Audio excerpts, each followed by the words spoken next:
Тамга элинин тургуну Тентимиш ата быйыл 95-чи жазын тосууда. Ардактуу карыя Кан майданга 18 жашында кетип, Алматыдагы даярдык окууларынан кийин жаңы кошулган 800 аскердин катарында биринчи Белоруссия фронтуна түшкөн. Тентимиш ата Польшаны бошотууга катышып, Берлинге чейин жеткен. 1945-жылы 8-майда катуу жарадар болуп, жеңиш күнүн аскер госпиталында тоскон экен. Mındatlarına inemiz atmışlarda gelirken kaydan atkanı da görüyorlar. Örgüp ketkeldi görüp kalır. Yıkılganda. Addeleniyor. O sözlerinde biz Nemis'te sürüp, yürü oturup, öbürde olgan.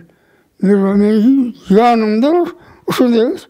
O söz deyip, benim oldu. Atyak dağısı, ekoyu şakalı, çocuğu kılıptır.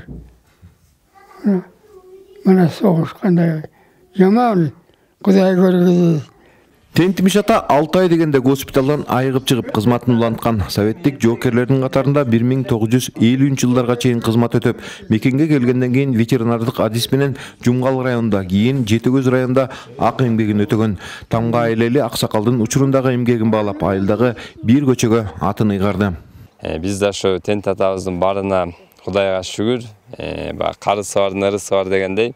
Бизде жаңы ылдый жакта Норуз деген новостройка бар. Ошол жерде былтыр көз өтүп кеткен Баширов Хамит атага жана бул Тент атабызга 2 көчөнүн атын бердик.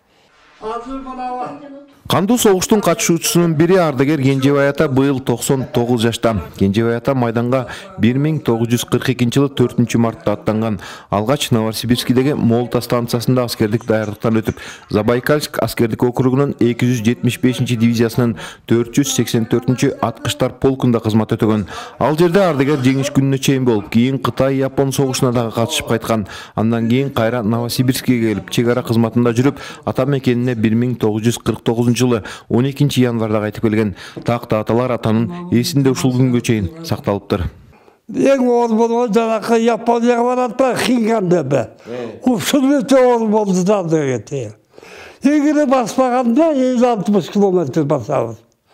11-ci номер менен. 11-2 бутун. Ушул кайдағы бізбен бұлады. Арaba бар, танкы. Арaba артымыздан жүрет. Адан кейін Синан. Өзімізді протогаз болдық, оны zaman 20 килограмм майдан кедейдіңді. Осыны жүріп отырған осының оғыз болып кететкен.